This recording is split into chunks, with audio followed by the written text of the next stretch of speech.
અમદાવાદમાં traffic diversion માટે એએમસીનો અનોખો પ્રયોગ સામે આવ્યો છે, જ્યાં ડાયવર્ઝનની માહિતી મળે તે માટે પૂતળા મૂકવાનું આયોજન કરવામાં આવ્યું। પંચવટી ક્રોસ રોડ પર દિશા દર્શાવતું વિશેષ પૂતળું મુકાયું છે। શ્રમિક જેવી ડિઝાઇન ધરાવતું પૂતળું મૂકવામાં આવ્યું છે।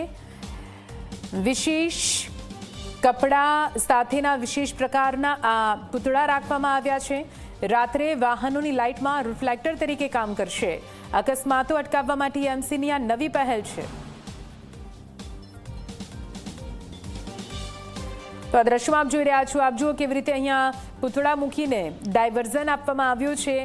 રિફ્લેક્ટર તરીકે રાત્રે કામ કરશે, જેના કારણે અકસ્માત થતો અટકી શકે છે। ટ્રાફિક ડાયવર્ઝન જ્યાં કામ ચાલતું હોય ત્યાં આગળ કઈ રીતે લોકોને ડાયવર્ઝન આપવું તેની માટેનો આ એક નવો ઉપાય અમદાવાદ મ્યુનિસિપલ કોર્પોરેશન દ્વારા।